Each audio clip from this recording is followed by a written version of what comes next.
See, your conflict is not just between two adults on a Tuesday night.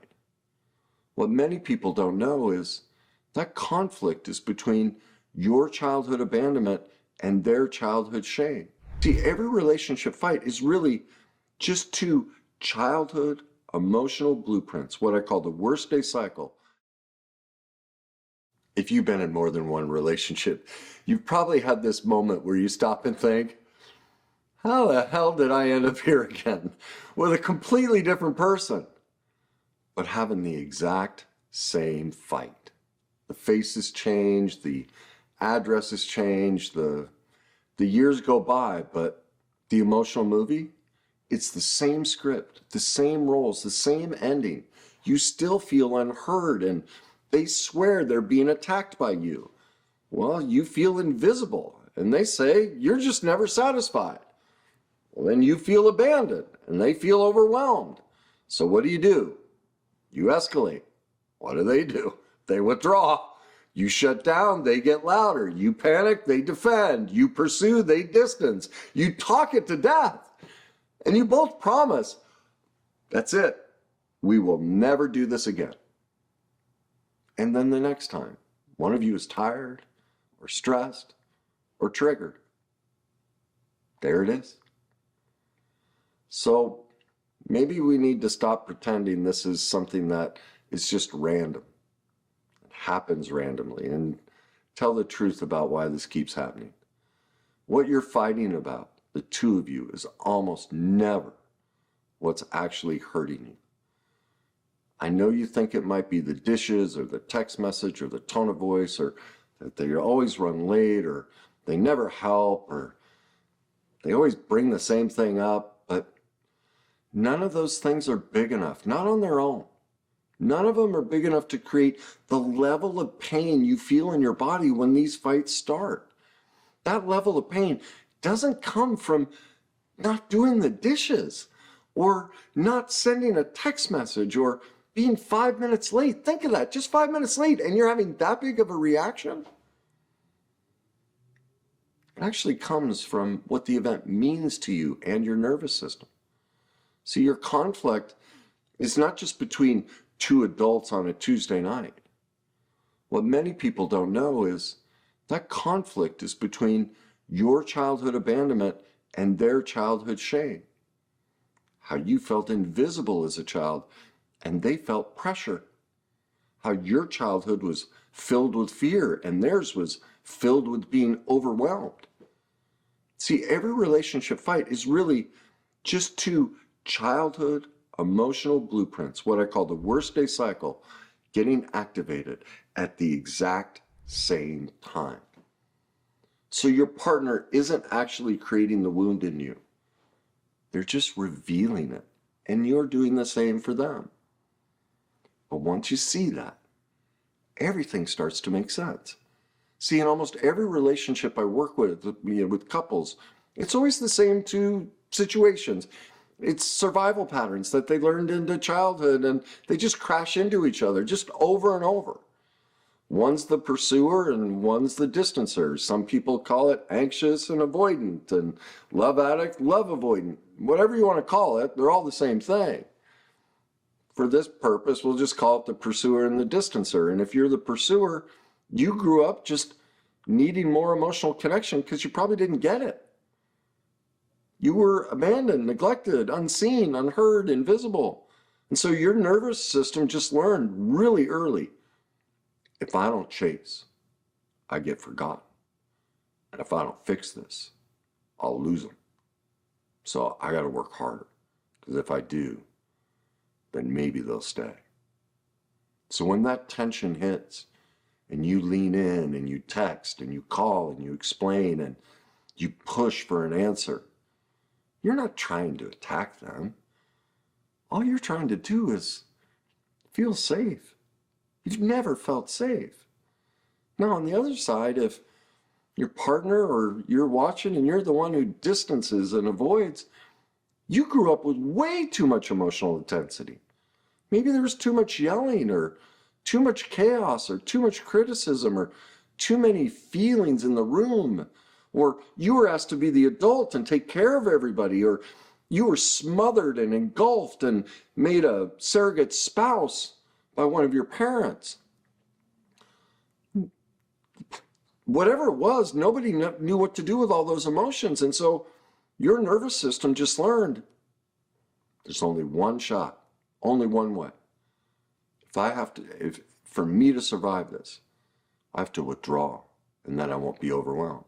And then if I can stay quiet long enough, I won't be judged. And if I shut down, maybe the storm will just pass and they'll forget about it. So for you, when tension hits, you just back up. You go quiet. You go to another room. You get over involved in your work or your phone or the TV or a hobby or working out, the kids, the animals. And you're not doing this to punish your partner or anybody else. Just like the pursuer. You're just trying to survive. So now put those two together in a living room.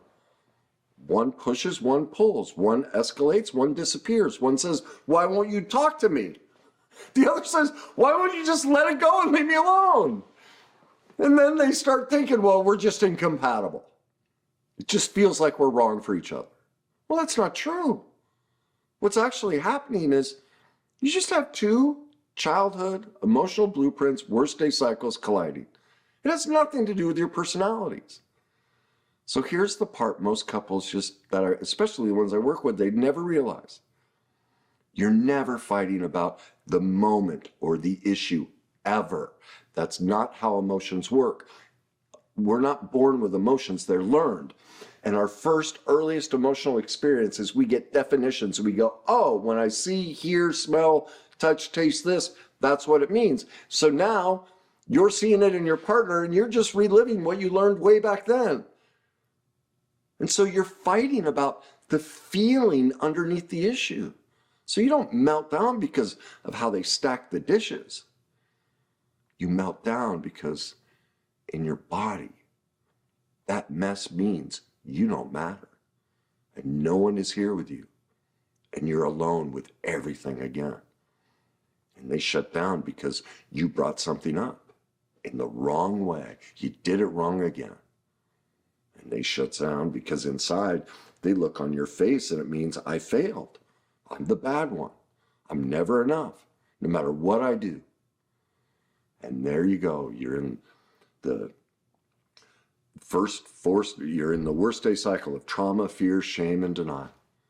You're feeling the fear, you're feeling the shame, and that becomes rejection and abandonment and visibility and overwhelm and powerlessness. That's what you're actually fighting about. Well, the good news is, there's something I developed. It's called the emotional authenticity method. And this is where you plug it in and it changes everything for the two of you because it forces you to stop arguing about the surface and it helps you go to the root, the original scene underneath, whatever it is you think you're fighting about today. And it does that by using 3 almost deceptively easy questions. And they are, what am I feeling right now? Where in my body do I feel it? And what's my earliest memory of having this feeling? So let me just show you how this works.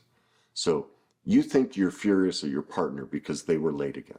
All right? So the story you're telling yourself is, they just don't respect my time. They don't respect me. They just don't care. They're completely selfish and they're late because they're doing what they want. They're not even considering me. That's how it's played out in the past, right? Now, let's use the emotional authenticity questions. Just slow down and ask yourself, what am I feeling? I feel abandoned. Where in my body do I feel it? It's in my chest. It feels tight. And what's my earliest memory of having this feeling? Oh my God. I see it. It's when my dad was late to pick me up from school. And I was the last kid standing there in the dark. I stood there for hours. Thought I'd never be picked up. Now do you see it? Do you see why them showing up 5 minutes late is so intense? or they tell themselves they're annoyed, you're bringing it up and bringing that same topic up again. And they insist that you're just being dramatic. And why can't you just let it go? What's the big deal? I was just late. It's not that big of a deal. But to you it is. Because underneath that, you were left a long time ago. And that message, that emotional definition is, I'm not lovable. I feel like a failure. So there's a pit in my stomach. I don't know what I'm going to do. And conversely, your partner, when you bring up how this matters to you and they think you're overreacting, ask the same questions. Well, what are they feeling? What's their first memory? Where do they feel that in their body? Well, their memory is, all I can remember is being told I can't do anything right. And then seeing that disappointment on my mom's face when I didn't do it right. So do you see? Your adult selves, they're not talking about anything in the moment. It's both your child selves reaching back to the original wounds. And when those wounds get activated, they trigger the worst day cycle. And I just proved it to you. You've been replaying your emotions, that same emotional moment, that emotional blueprint that you developed from your earliest wounds. It's been replaying your whole life. That's why it's a cycle. It's on repeat. And when I work with couples, they have no clue that either of them are inside themselves fighting an incredibly powerful emotional loop from their childhoods that's running their adult lives and running the show. And every conflict has the exact same thing: trauma, fear, shame, denial. Trauma is the original wound when you got criticized for the distancer, you got criticized, or you got smothered, or the pursuer who got left, all right? And those injuries, they shape your emotional blueprint. And from all the times you were forgotten or mocked or humiliated or smothered or criticized or left alone, whatever it was. And then fear kicks in, and that's your nervous system. And it creates an emotional chemical addiction to remember those moments, that those moments are danger. And it's not an intellectual process, it's a physical process. Your body goes, oh my God, this feels just like that. And it prepares for the impact. And what comes right behind that? Shame. Because if dad doesn't pick me up, it means there's something wrong with me. And if I don't do it right, it means there's something wrong with me. Okay? And so this is where each of you developed what I call your survival persona. One of you became the fixer. Maybe you're a peacemaker. The other one, the quiet one, the responsible one, the one who just never has needs. The persona is whichever role either of you took. It's just the child self inside of you figuring out, okay, there's one way, I got to find a way to fit in this family system so I stay safe. And so this isn't about blame or being bad or wrong or defective. You're not broken. You're just programmed. It was pure survival. It was actually a brilliant strategy the child self in you picked up. But here's the problem as adults. Step 4, denial. That's where we got learned in childhood. Wait a minute, I don't want to admit that I was forgotten about and not picked up, or I was criticized unfairly for something. And so how am I going to make sense of this? Well, I'm going to deny that it's a big deal, that childhood was a problem. It becomes an emotional anesthesia. And so as adults, we go, oh, this has nothing to do with childhood. No, it's because they were late. It's because they didn't do it right. That's denial. I'm fine. You're overreacting. This has nothing to do with childhood. You're just crazy, Kenny. It's not that big of a deal. I'm over that. None of that. Yeah, I know I went through some things in childhood, but it doesn't even bug me anymore. I don't feel any of that. It's not the way it works. And that's the insidious nature of denial. It keeps you from feeling that original wound. And instead, you try to get your partner to carry it. It keeps you just stuck repeating the worst day cycle, having the same fight with every partner. That's your proof. That's why your arguments feel so much bigger than the actual moment. Your entire childhood is just sitting at the table with both of you. So what do most couples end up doing? They just chase superficial skills. Feel or think statements, maybe communication scripts, or taking time outs, or going on vacations, or I'm going to learn how to actively listen, or gain emotional intelligence, which doesn't give a person any intelligence because it never teaches you that every emotion you're ever having, you're reliving your childhood emotional blueprint. They never tell you that. So how is it emotional intelligence when they don't even tell you the one intelligent thing you need to know? That whatever you're experiencing emotionally, you're just reliving your earliest emotional experience. So maybe you try breathing techniques or mindfulness or meditation or worksheets. None of that's going to fix it. They won't help. It's like putting a Band-Aid on open heart surgery. I mean, they're going to stop a little bit of the blood, but when a childhood wound gets activated, none of that's going to save you. Emotional intelligence is just trying to get you to deal with the present moment. But emotional authenticity, like I just walked you through the first 3 simple questions of it, you saw it. It revealed the original moment that's running your adult life in the present moment. You can't skill your way out of a blueprint. There's only one option. You have to go back and heal the blueprint. And that's where my other process, the authentic self cycle, comes in. And it has 4 pillars to combat the 4 pillars of the worst day cycle. And they are truth, responsibility, healing, and forgiveness. Now, the first step is truth. Truth is when we can pause in the middle of the argument, even if it's just with ourselves, and go, whoa, okay, this isn't about today.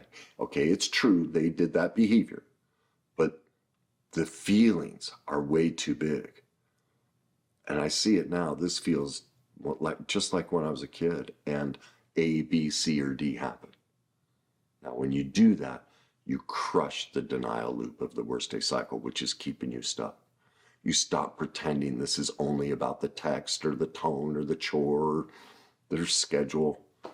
You actually name the original wounding blueprint that's actually driving your reaction. Now, the second step is you take responsibility. And this is where you bring your adult, authentic self back online and you remind myself, hey, my partner's not my parent. I don't need to put whoever it was who created that wound, I don't need to put their face on top of them. Now, I know my nervous system is feeling that way and thinks they are. But responsibility is, not letting them off the hook or taking on all the blame. It's just reclaiming your power. Real power. It's stepping out of that victim place we got put in as a child and just saying, okay, it's not my fault that this pattern got created. And it's not my fault that I didn't know that this is how it worked. And, I may be stuck in this pattern, but it is my responsibility to heal it. And once we take responsibility, we move into step 3, healing. And healing is where you start to actually make a commitment. I'm going to do the healing work to rewire and remap the emotional blueprint with all the wounds from my worst day cycle that keep me stuck reliving my survival persona. And so you teach your body new emotional definitions through emotional authenticity. And when you do that, conflict moves from completely dangerous to uncomfortable. Yeah, it's not comfortable, but I can get through it. And space is just space. It's not abandonment.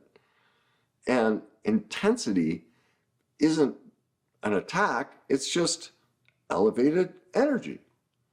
And so you give your nervous system new experiences and new definitions for when something happens that, whether you start to feel upset or you notice them feel upset, you can notice, okay, wait a minute, I see this requires space, or yeah, this is disagreeing with me. I need to go back and look at that.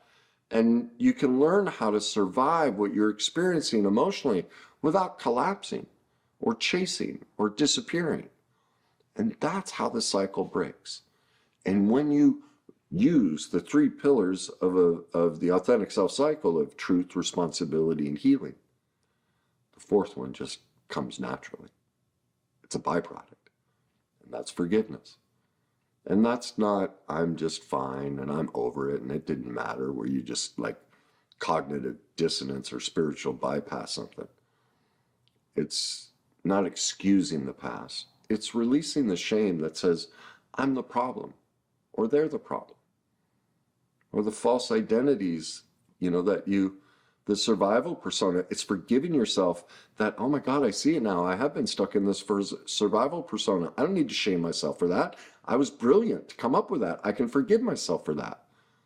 But I can see now it's no longer fit. It doesn't work in the adult world.